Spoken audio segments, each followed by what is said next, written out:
যে বিহালীৰ আই মাতৃসকলক আপুনি কৈ আহিছিল আপোনাৰ জন্মদিনৰ দিনা 10,000 টকা মহিলাসকলৰ বাবে প্ৰদান কৰিব। আই মাতৃসকল, মোৰ আচল জন্মদিন 1 ফেব্ৰুৱাৰী, কিন্তু চৰকাৰী কাগজত লিখা জন্মদিন 1 এপ্ৰিল। সেইকাৰণে 1 এপ্ৰিলৰ দিনাখনে মই বিহালীত যাম, কাৰণ ব্যক্তিগত হিচাপে মোৰ জন্মদিন 1 ফেব্ৰুৱাৰী, কিন্তু চৰকাৰী হিচাপত মোৰ জন্মদিন 1 এপ্ৰিল। আৰু সেইকাৰণে মুখ্যমন্ত্ৰী হিচাপে মোৰ অফিচিয়েল জন্মদিন 1 এপ্ৰিল, আৰু সিদিনাখনেই মই বিহালীৰ আই মাতৃসকললৈকে মেট মৰা উপহাৰ লৈ বিহালীত উপস্থিত হ'ম। তেতিয়া প্ৰশ্নৰ উত্তৰ মই এডভান্টেজ অসমৰ পিছত আপোনালোকক দিম। বিশেষকৈ এডিআৰই ৰিজাল্ট কোন তাৰিখে দিব, অসম পুলিচৰ ৰিজাল্ট কোন তাৰিখে দিব, প্ৰাদেশিকৰণৰ কাম কোন তাৰিখে আৰম্ভ হ'ব, এই গোটেইবোৰ ৰিজাল্ট, এই গোটেইবোৰ খবৰ, গোটেইবোৰ প্ৰশ্নৰ উত্তৰ এডভান্টেজ অসমৰ পিছত দিম। কাৰণ এডভান্টেজ অসম আৰু এই বছৰৰ বিত্তমন্ত্ৰী অজন্তা নেওগ ডাঙৰীয়ানীয়ে যি বাজেট আগবঢ়াব তাৰ বহু প্ৰশ্নৰ উত্তৰ আমি বাজেট আৰু মোৰ পৰৱৰ্তী ব্ৰডকাষ্টৰ জৰিয়তে আপোনালোকে লাভ কৰিব পাৰিব। কেতিয়া দিব?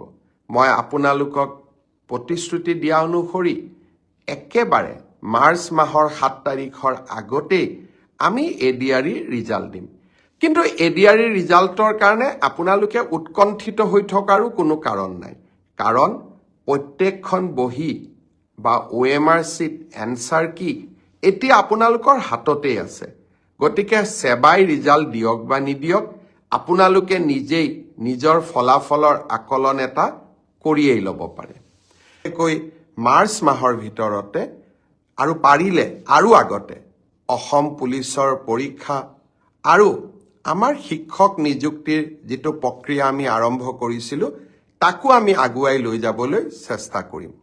শিক্ষক নিযুক্তিৰ কথা মনলৈ আহোঁতেই মই আকৌ এবাৰ গৌৰৱ অনুভৱ কৰিছোঁ যে অসমত 2008 চনৰ পৰা মাত্ৰ 8,000 টকাৰে কণ্ট্ৰেকচুৱেল টিচাৰৰ কাম কৰি থকা আটাইকে যোৱা 15 তাৰিখে মই নিয়মীয়া চৰকাৰী চাকৰিৰ নিযুক্তি পত্ৰ তুলি দিবলৈ সক্ষম হ'লোঁ।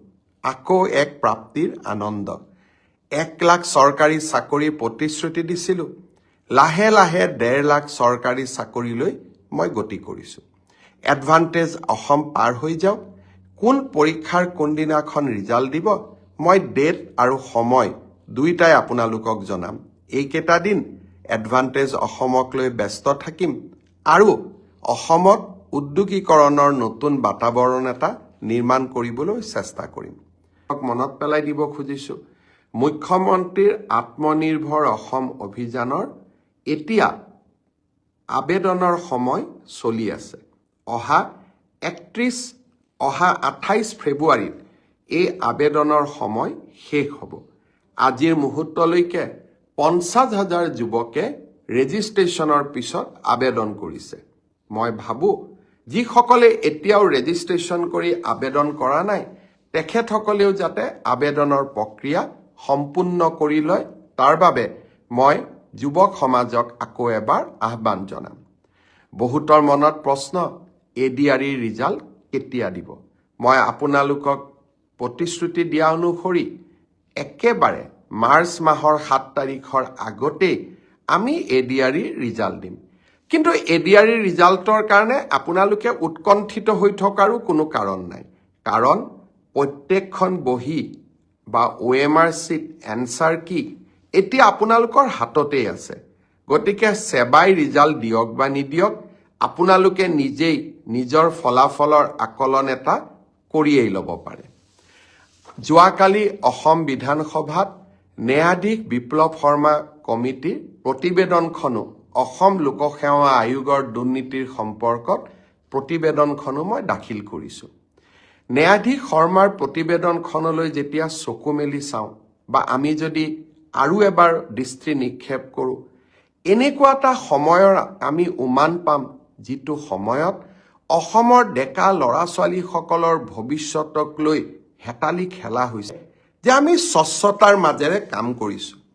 যোৱা পৰহি দিনাখন লোকসেৱা আয়োগত এইবাৰৰ পৰীক্ষাত পাছ কৰা 200জন যুৱক যুৱতীক চৰকাৰী চাকৰিৰ নিযুক্তি পত্ৰ হাতত তুলি দি মই আকৌ এবাৰ প্ৰাপ্তিৰ আনন্দ অনুভৱ কৰিছিলোঁ। এই 200জন ছাত্ৰ ছাত্ৰীৰ এগৰাকীও মন্ত্ৰী বিধায়কৰ সম্পৰ্কীয় নহয়, এগৰাকীও চৰকাৰী শাসন ব্যৱস্থাৰ লগত জড়িত নহয়। তেওঁলোকৰ এটাই পৰিচয় আছিলে যে আমি ভাল কৰি পঢ়িছোঁ, মামাৰ ওপৰত আমাৰ বিশ্বাস আছে, পৰীক্ষা দিম আৰু আমি চৰকাৰী চাকৰি লাভ কৰিম। সেই ধাৰাবাহিকতাকে আমি অক্ষুণ্ণ ৰাখিম। এডিআৰই ৰিজাল্টৰ পিছত লাহেকৈ মাৰ্চ মাহৰ ভিতৰতে আৰু পাৰিলে আৰু আগতে অসম পুলিচৰ পৰীক্ষা আৰু আমাৰ শিক্ষক নিযুক্তিৰ যিটো প্ৰক্ৰিয়া আমি আৰম্ভ কৰিছিলোঁ তাকো আমি আগুৱাই লৈ যাবলৈ চেষ্টা কৰিম। শিক্ষক নিযুক্তিৰ কথা মনলৈ আহোঁতেই মই আকৌ এবাৰ গৌৰৱ অনুভৱ কৰিছোঁ। যিও যদি অসমত কংগ্ৰেছ চৰকাৰ থাকিলেহেঁতেন এই প্ৰশ্নবোৰ কোনোবাই কৰিলেহেঁতেন, কিন্তু এই প্ৰশ্নবোৰৰ উত্তৰ দি মই ভাল পাওঁ, কাৰণ আপোনালোকৰ যিমানেই মই প্ৰশ্নৰ উত্তৰ দিব পাৰোঁ সিমানেই অসমৰ নতুন প্ৰজন্মৰ মাজত বিশ্বাস আহে যে আমি স্বচ্ছতাৰ মাজেৰে কাম কৰিছোঁ। যোৱা পৰহি দিনাখন লোকসেৱা আয়োগত এইবাৰৰ পৰীক্ষাত পাছ কৰা 200জন যুৱক যুৱতীক চৰকাৰী চাকৰিৰ নিযুক্তি পত্ৰ হাতত তুলি দি মই আকৌ এবাৰ প্ৰাপ্তিৰ আনন্দ অনুভৱ কৰিছিলোঁ। এই 200জন ছাত্ৰ ছাত্ৰীৰ এগৰাকীও মন্ত্ৰী বিধায়কৰ সম্পৰ্কীয় নহয়, এগৰাকীও চৰকাৰী শাসন ব্যৱস্থাৰ লগত জড়িত নহয়। তেওঁলোকৰ এটাই পৰিচয় আছিলে যে আমি ভাল কৰি পঢ়িছোঁ, মামাৰ ওপৰত আমাৰ বিশ্বাস আছে, পৰীক্ষা দিম আৰু আমি চৰকাৰী চাকৰি লাভ কৰিম। সেই ধাৰাবাহিকতাকে আমি অক্ষুণ্ণ ৰাখিম। এডিআৰই ৰিজাল্টৰ পিছত লাহেকৈ মাৰ্চ মাহৰ ভিতৰতে আৰু পাৰিলে আৰু আগতে অসম পুলিচৰ পৰীক্ষা আৰু আমাৰ শিক্ষক নিযুক্তিৰ যিটো প্ৰক্ৰিয়া আমি আৰম্ভ কৰিছিলোঁ তাকো আমি আগুৱাই লৈ যাবলৈ চেষ্টা কৰিম।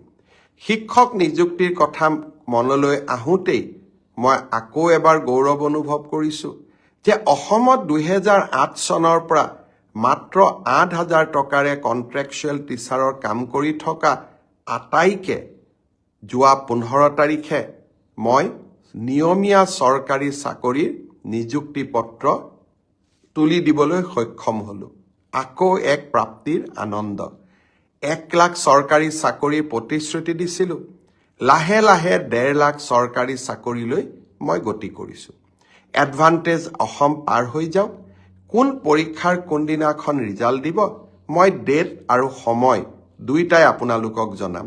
এইকেইটা দিন এডভান্টেজ অসমক লৈ ব্যস্ত থাকিম।